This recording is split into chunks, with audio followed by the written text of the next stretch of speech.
You know, there are moments in life that change everything. For me, it started with a sound I'll never forget. My coffee cup trembled in my hands as I rushed to the kitchen window. And there she was, Sandra from the Homeowners Association. Her pristine white SUV was pressed against my old ranch gate, the wood creaking and straining under the pressure. This wasn't the first time. For 7 straight days, she'd done the exact same thing.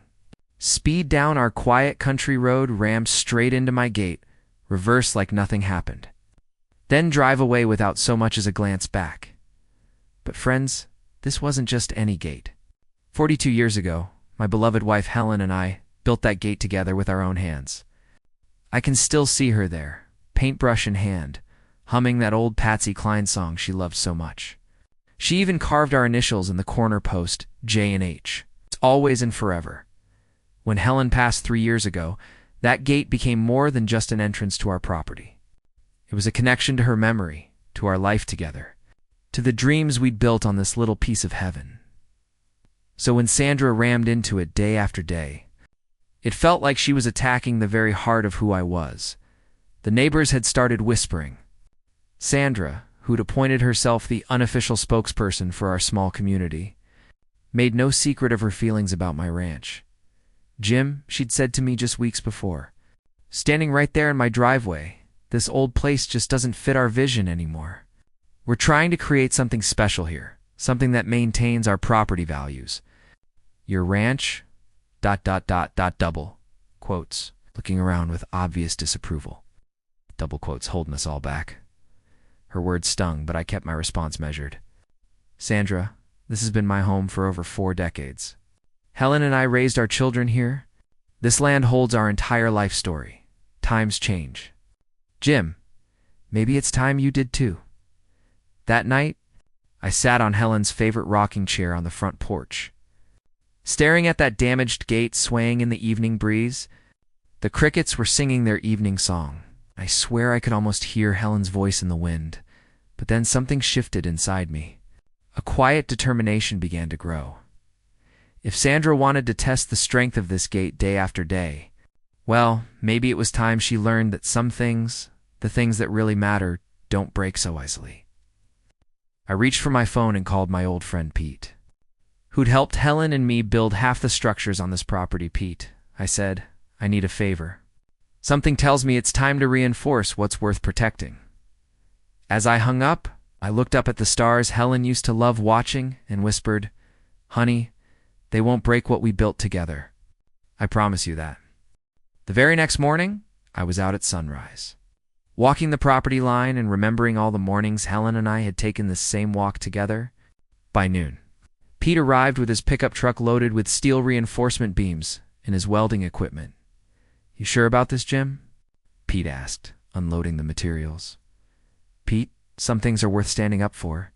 This gate represents 40 years of love, hard work, and memories. I'm not letting anyone destroy that. We worked through the afternoon, the sound of welding and hammers echoing across the fields. Pete helped me install a steel frame inside the existing wooden structure. From the outside, it looked exactly the same, that weathered rustic gate Helen had painted all those years ago. But now it had the strength to withstand whatever came its way. The next morning, I didn't have long to wait. I was enjoying my coffee and reading the local paper when I heard the familiar sound, engine roaring.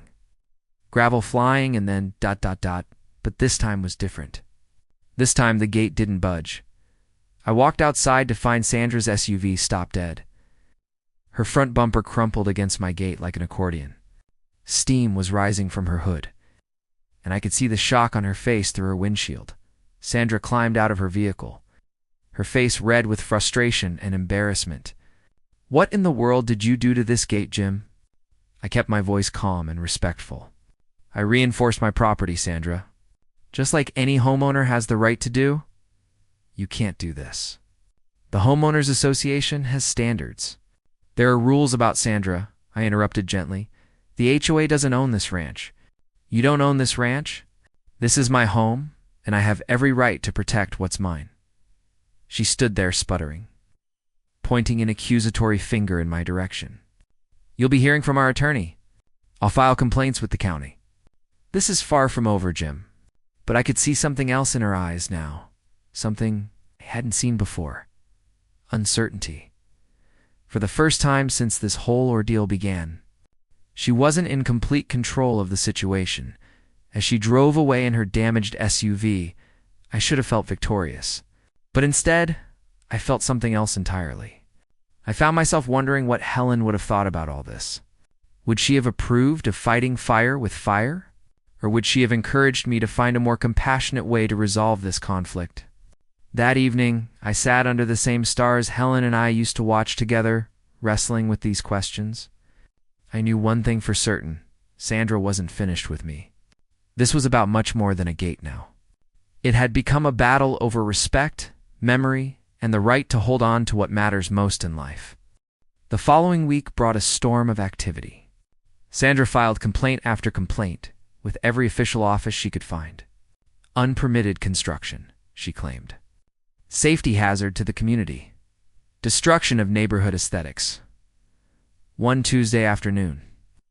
2 county inspectors arrived at my front door with clipboards and measuring tools. My heart sank as I watched them examine every inch of my gate.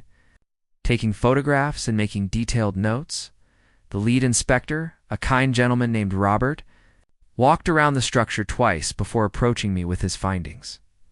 "Mr. Johnson," he said with a slight smile, "this is some of the most solid construction work I've seen in years. Your permits are all in order. The materials are high grade, and everything meets county safety standards. You're completely in the clear, sir." I felt a wave of relief wash over me.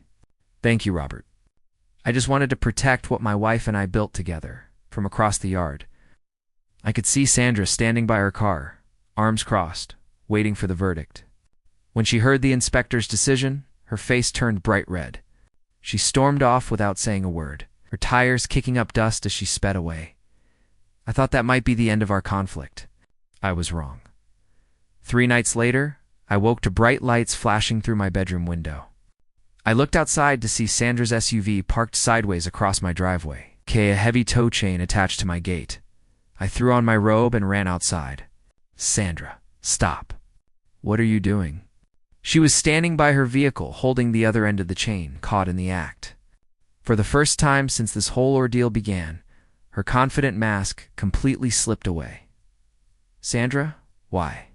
I asked, genuinely confused. "Help me understand. Why are you doing this to me?" Her hands were shaking as she dropped the chain. When she looked up at me, I saw something I never expected to see in her eyes. Pain. Deep, overwhelming pain. Because... double quotes, her voice cracked. "Because every single day when I drive past this place, it reminds me of everything I've lost."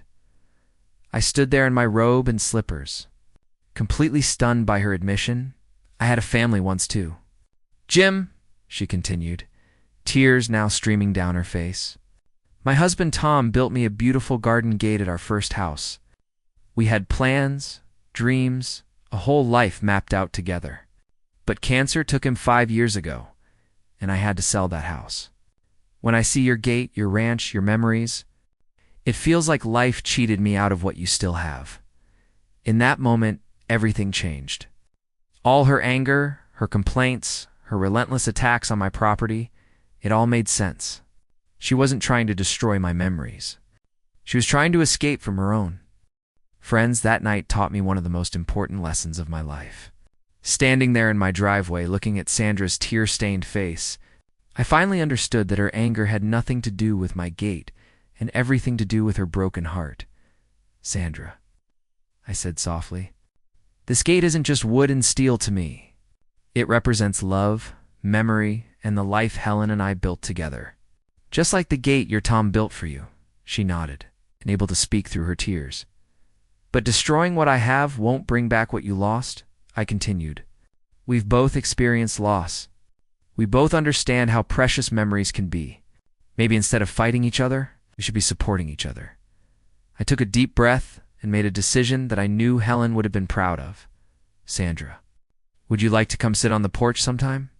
Helen always said this place was meant for sharing stories and supporting neighbors. I think she would have enjoyed your company.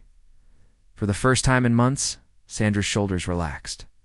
She looked up at me with something resembling hope in her eyes. You would do that? After everything I've put you through. Sandra, grief makes us do things we never thought we'd do.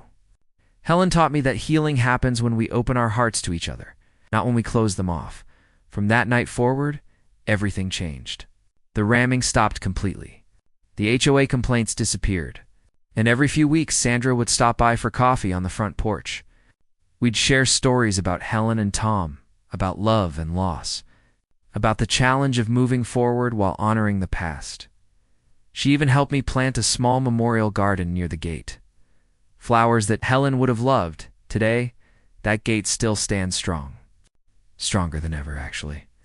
But more importantly, it became a symbol of something I never expected: forgiveness, understanding, and the power of seeing past someone's anger to the pain underneath. So if you're watching this story today, I want you to remember something important.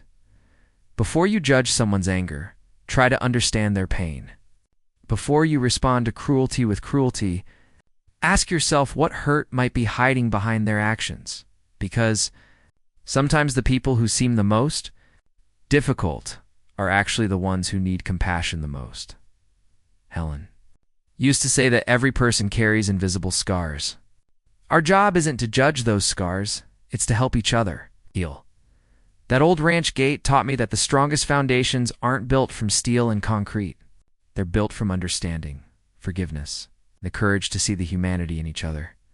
And that's a lesson worth sharing. Thank you for listening to my story. I hope it reminds you that even in our most difficult moments, there's always room for grace. For more interesting and heart-touching stories, hit the subscribe button now.